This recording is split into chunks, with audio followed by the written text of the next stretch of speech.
Hello, and welcome to the Franchise Life. My name is Stacie Shannon, and today we have a very special guest with us. Her name is Brianna Keefe, and she is the founder and CEO of Toastique. Welcome, Brianna. Thank you so much for having me. My pleasure. So I would be remiss if, before we dive into Toastique, if I don't mention and congratulate you on all the success that you've had to date with the brand and how you've grown the franchise system, but also notably being named by Forbes as a 30 under 30 participant or achiever, I would say. So how was that experience for you, and how are you handling all the success at such a young age? Well, thank you for first off. It has been such a huge accomplishment, and truly was, we applied and I was excited for it, but I was like, what, the following year is probably going to be my year, but why not? I just had good feelings about it, and but really didn't think that I was going to make the list. And sure enough, I did. And they even chose me to be part of the article the same day that that was released.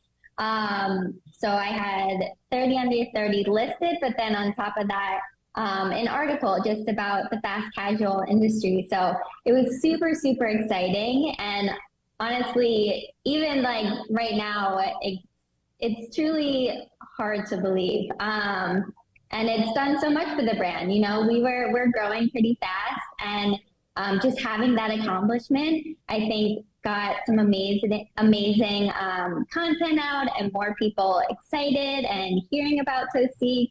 And it's been awesome just to share my story with people and also hopefully inspire some younger women, to accomplish what they want to accomplish, take that risk and just go after it. So on that note, what inspired you to start the Toastique brand at such a young age? So by my calculation, you must have been around 23, 24 years of age, I believe. Yes. So first created the business legally when I was 23, and the day we opened the doors, I was 24. And it's just, I've always been a go-getter. I've always been in the restaurant industry, mainly front of house, and I went to school for hospitality. And that's just something that I kind of thrived in. I love talking to people. I loved being on my feet. Never could just sit at a desk for a 9 to 5. Always had to be going. And so I graduated, went into events and in DC, and I loved it. And going for sure.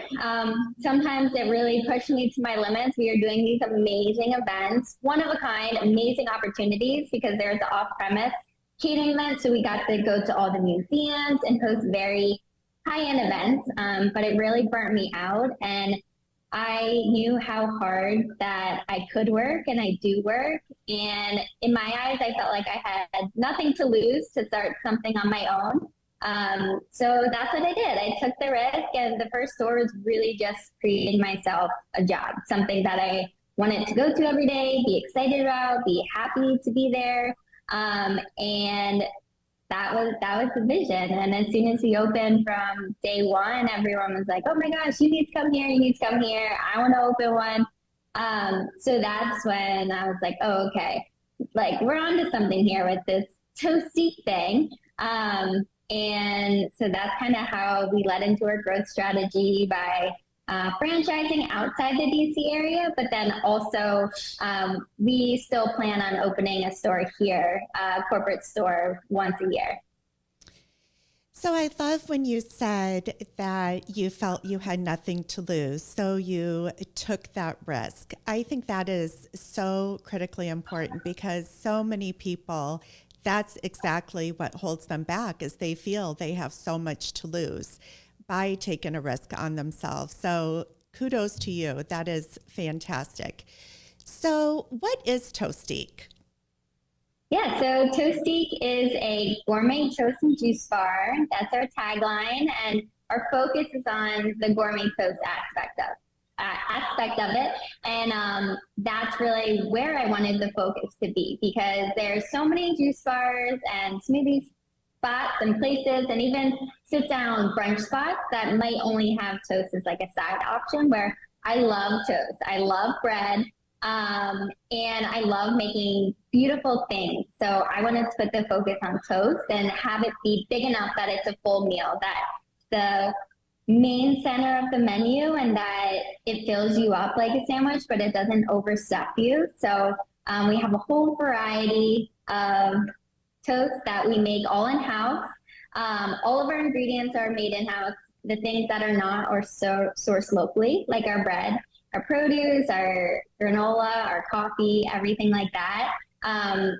We really want to have the freshness of everything that we make. So that's why we do make everything in-house. We also juice everything in-house. And then we also don't add any sugar sweeteners into any of our juices, bowls, anything like that. Our menu is very much what you see is what you get. And I think that's the transparency of Toastique as well, because there's a lot of smoothie places that add so much like syrups or sugars, and it's not even listed on the menu. And that's what I wanted to focus on as well, is just the freshness, the transparency. There's no hidden anything. And even on our toast ingredients as well, we're making it in-house. So there's no hidden oils or preservatives or anything like that.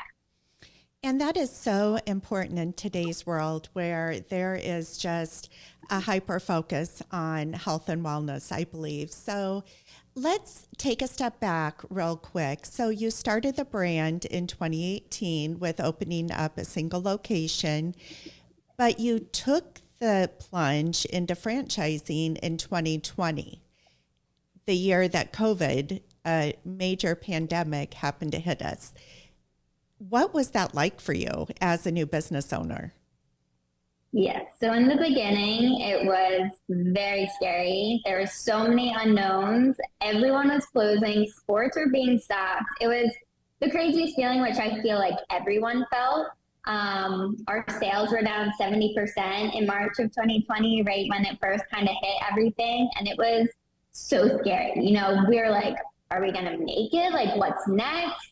And we never closed a single day. Actually, at the time, we only had 2 locations. One, our first location, our location in Old Town Alexandria.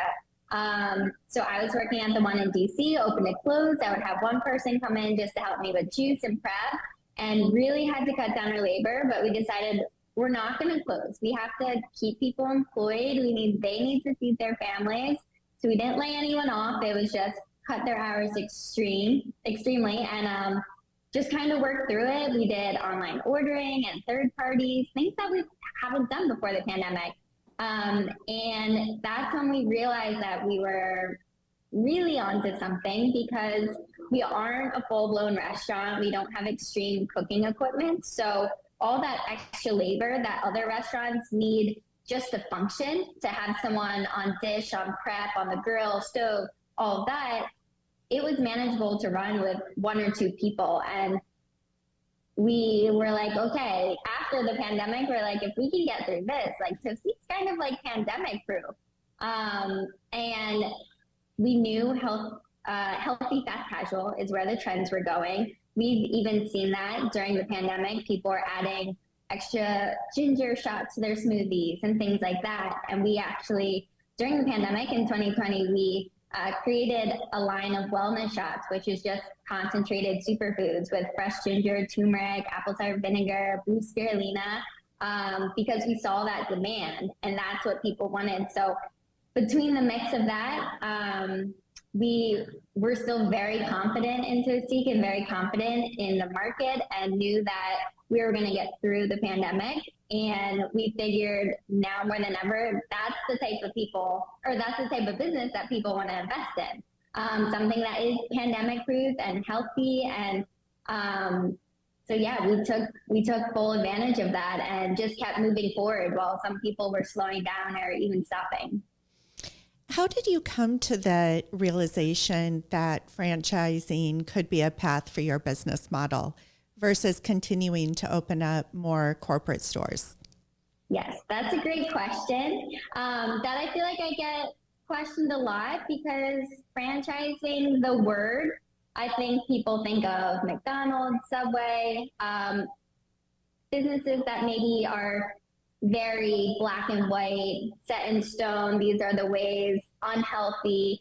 But I didn't see it like that. I see it as people with their own time and money and reputation involved. And the people we're choosing to partner with are people that are passionate about Toastique, that understand our vision and our mission and want to be a part of that. That's something that's very important to me, is people that I can get along with, that want to live the Toastique lifestyle. And I believe that they're going to care more than a manager, no matter how much we pay them, no matter how well we treat them. A manager's never just going to care as much as someone that has their own time and money invested into it. And as you can see at Toastique, everything is very detailed, from our build out to our presentation of the food, the taste of the food. Since we're making almost everything in-house, there's just so much detail that goes into it. So I believe, and so far it's been true, that people that do have their time and money invested in, that love the brand, that love the food, that love the vision, will care as much as I do. So that's really interesting to me. And again, I applaud you because, many times when somebody brings a new brand to market, they want to attract as many people as they can. But what I hear you saying is you've been very purposeful in that respect, where you built this franchise model and brought it to market as an owner-operator model. So initially, as I understand, you did not allow for semi-passive ownership. But now I think given you have some traction, I believe you have 5 corporate stores, or I should say units today. And then how many franchises have you sold to date? So we have, 5 corporate stores in the DC area. We have 7 franchises that are open. We have 2 more opening this month. And then we've sold 62, I believe, that are in the works. That is incredible. That is just incredible. So, but now you are allowing for semi-passive ownership. But what attributes, if somebody is interested in Toastique and wants to be a semi-passive owner, what type of attributes are you looking for from that investor? And, what does that involvement look like? Yeah, so it's in the initial kind of startup, we want the same type of people that are passionate about Toastique, that don't see this as just like a regular investment they're going to throw money into. We want them to see our vision and roll up their sleeves and get their hands dirty, absorb themselves in the entirety of the brand, daily operations, just fully understanding it. But then we realize that, people that have restaurant industry background and also a good experience with building a team, I think that's the most important thing. Because we realize that there is so much detail, and the service that we, take pride in, from knowing customers' names and remembering their orders and just going above and beyond in the customer service aspect of the business as well is so important. So having someone that still sees that passion, that can build a team, if it's not themselves, that they hire someone that can be the face of the store, that can look at the numbers, that and just work all together. That's the biggest thing, because still the semi-absentee owner, it's not someone, oh, this is a great product, I'm just gonna keep building all of these, and they don't have that personal relationship with their team, or they're just letting anyone run it. I feel like I sound like a broken record, but we want that personal expectation for everyone across the brand, being consistent no matter what store they go into. that customer is going to feel special, whether they're in DC or California or Florida, anywhere they go, we want them to receive that same experience. Yeah, and I think this conversation is very important as far as ownership and, you know, what you are looking for in a Toastique investor, because I think there's sometimes an assumption that, you know, if an individual wants to invest in a franchise, that they just can. And that's not the case. You know, especially good franchise brands, they identify who their ideal candidate looks like, what their attributes are that they're looking for, and what type of owner they want to partner with. So at the end of the day, this is a mutual agreement that you're entering into, and it's a long-term relationship. So I keep hearing through and through from you how important choosing the right individuals are. And it really is an award process, wouldn't you say? It is. Yeah, for sure. And, you know, Toastique is such a special brand, but, you know, if you have one bad operator, two bad operators, it could bring the whole brand down. Just as great as it going and snowballing upward, it can also do the opposite. And that's my biggest thing. My main priority with franchising is protecting the brand. And it's exciting going into new markets, and we're meeting so many amazing people, and we just want to continue to grow that way, where we can all gain in everyone's successes and make it one big family, learn from other people's mistakes. But you know, we've been approached with people with a lot of money and, oh, I want to open 100 of these in a couple of years. And we're just like, that's not the way we want to grow. That's how other franchises grow and other businesses. But we know we'll lose that specialness that Toastique has if we go that route. So I'm curious, Bri, how have you have a hospitality background. When reading up on you came from hotel industry, hospitality. You have a hospitality degree, so a lot of great experience there. How have you made the transition into the business aspect of this brand? I mean, you know, you're a curator, you've designed these beautiful products. When somebody looks at your branding, at the marketing, I mean, it just draws you in. You've done a fantastic job. So how has the transition into the business side and learning about the franchise world been for you? It's definitely been different because it's all new to me. So our franchise attorneys, and we're partnering with a franchise consulting firm to really guide us in certain situations and things like that. But we also, on the corporate side, we have a very diverse and strong team. Myself, my brother, actually, he came full-time to Toastique. He's our director of operations.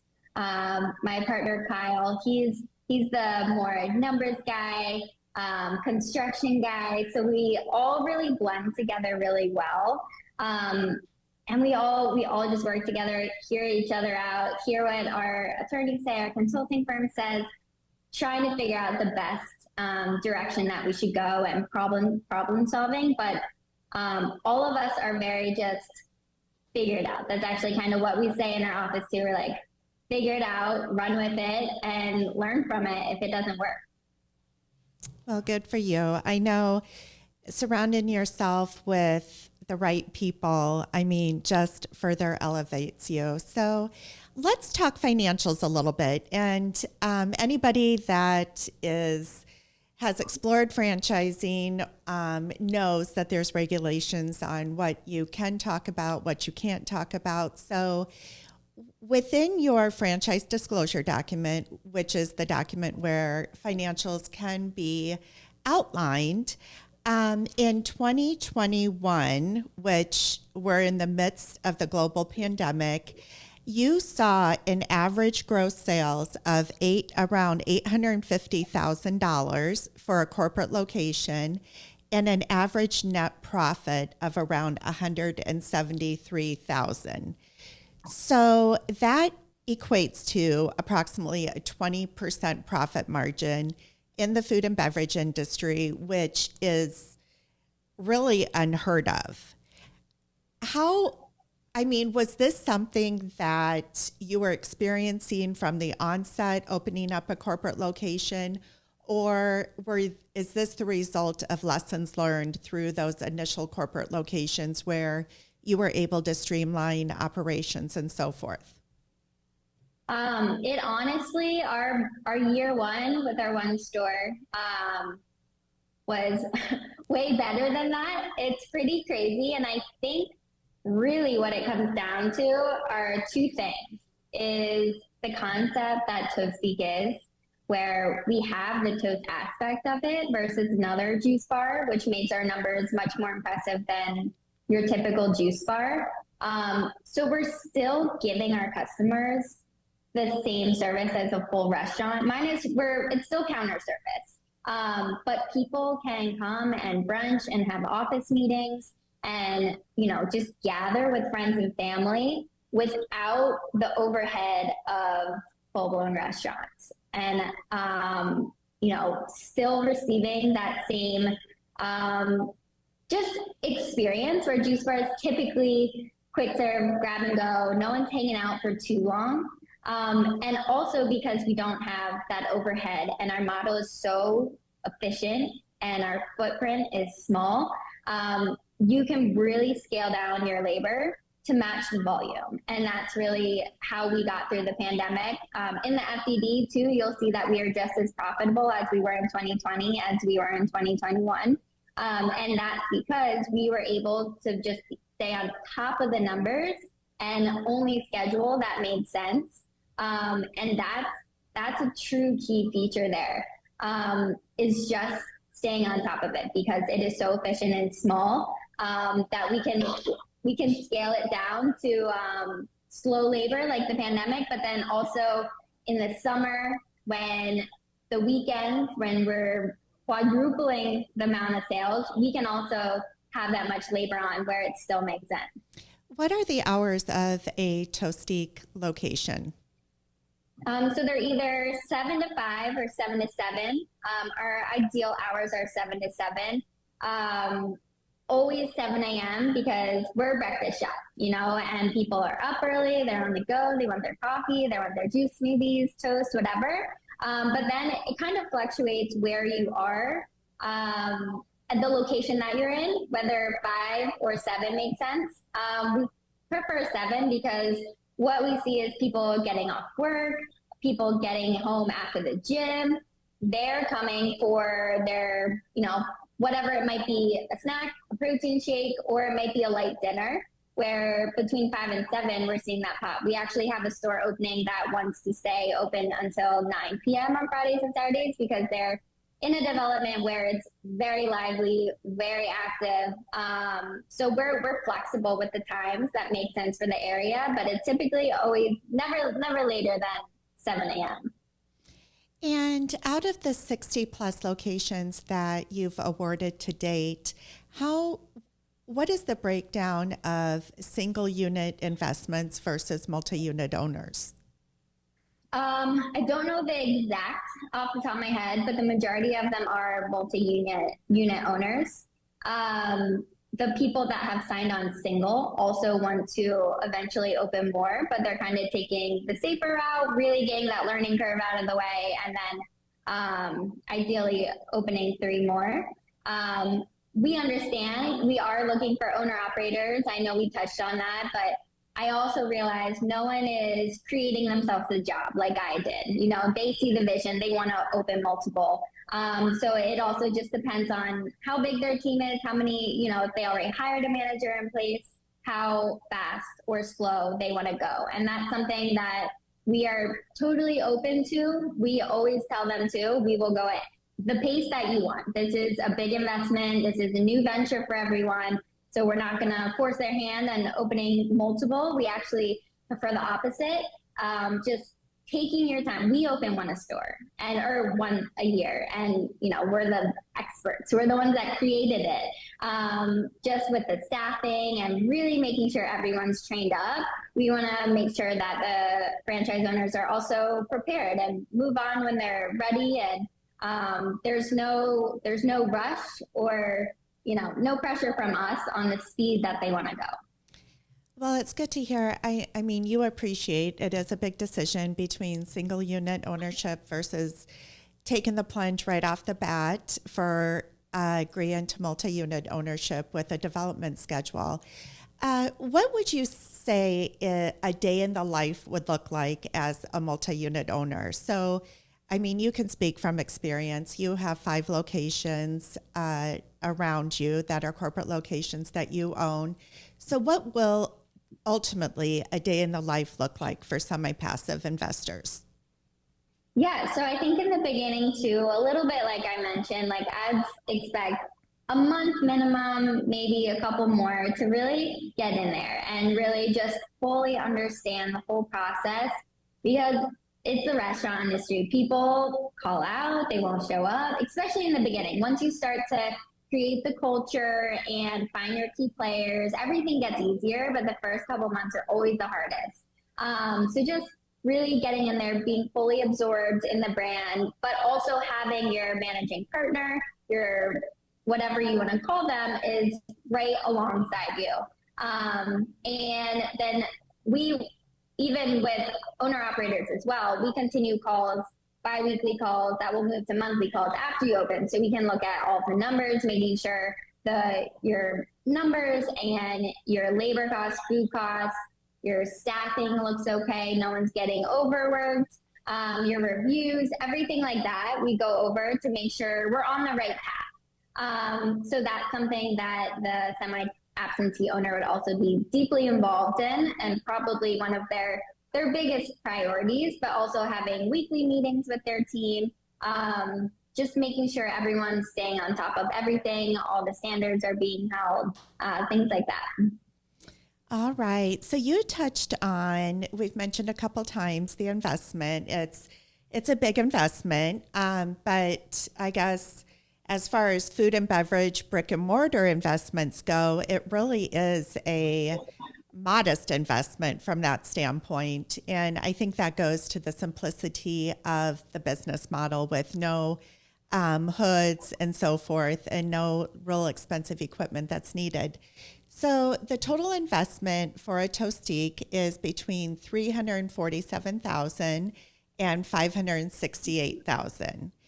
And so when you look at the first couple that have opened so far, I think you said you have maybe 6 or 7 that are open and 2 more that are opening this month. What are you seeing as the average? It varies tremendously. Just all depending. Construction's always a wild card, depending on the space you take over. So if it's a white box or a pre-existing second generation retail, restaurant, whatever it was, is going to bring your costs down a lot more than a cold dark shell where you have to put in. Even one of our corporate stores didn't even have a front door. We had to put in the front door and lay the concrete. So it really depends on the space. And then also the square footage too. Some that we have opened, 2 in Colorado, have been over 2,000 square feet. So they're a little more expensive. Or we have one opening in another one in Denver where they're like right at 1,100 square feet. And that's a second generation spot. So it really just depends on that. I think we are past kind of, inflation is an inflation, but it's kind of like plateaued off. We don't see anything rising too much more, which is really great. In the past year, everything was just a little more expensive. The equipment doubled in price. The lead times were up to 9 weeks to get a piece of equipment. So little things like that were pretty extreme this past year, but I think we kind of see it kind of relaxing a little bit. And Toastique has a team that helps with identification of location, real estate, lease negotiation, and so forth, I would imagine. Yes, yeah. So we work with a national real estate team that helps nationally, but they also have boots on the ground in a couple of cities where they really help. So it's a combination of 3 of things that they find and take all their data. It's called Sabre, and they're like half tech, half broker, I always say, because they always pull this crazy data. And they can pull the data from our DC stores and our open stores to find statistically like the demographic that's around each store. And then we also go with the franchise owners who know the community the best, their opinion, and then what we see from their opinions, the data, and the research that we find. It's a collaborative decision to find the best spot for a Toastique. So do you happen to recall if you have one coming to the Palm Beach County area anytime soon? So West Not Palm yet. Beach? No. Not Shoot. yet, but we do have, actually, I guess it's our first, I wouldn't even say semi-absentee because they're very much involved there. But our group in Florida, they're developing Orlando and Tampa, and they have interest in West Palm Beach. So hopefully it will be soon. That would be But we fantastic. do have really, really great partners in Florida who have a very large team, lots of restaurant experience, know how to build a team. So they're planning on developing most of Florida. Awesome. All right, Bree. On a last note, I am going to go back to how our discussion originally started. And that is, what would you say to an individual that is considering franchise investment? Let's say it's somebody that's been in the corporate world, you know, they're at a point in their life where they want to make a change and they would love to do that through franchise investment, but fear sets in and they're at that final stage of the process.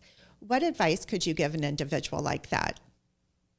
I would say for them to choose something that they are utmost passionate about, because that's what's going to give them the motivation every single day. If I wasn't a diehard, obsessive Toastique fan, I would have like crumbled through the pandemic. But I love the brand. I'm so passionate about it, and there was nothing on my mind to not make it work. That, you know, that's what kept me motivated through the tough times. And at the end of the day, people, the franchise owners, you're a business owner. You're running your own business. You're getting the playbook from someone on how to do it. But if you don't have the passion behind it, you're going to get burnout, or you might realize down the line it's just not for you and you don't get excited about it anymore. And I think that's really how businesses crumble. So really choosing something that they're passionate about. That would be my greatest advice. I love it. Well, I admire you. I wish I would have been as wise as you are at the age of, I think now 29 years old. So, Yes.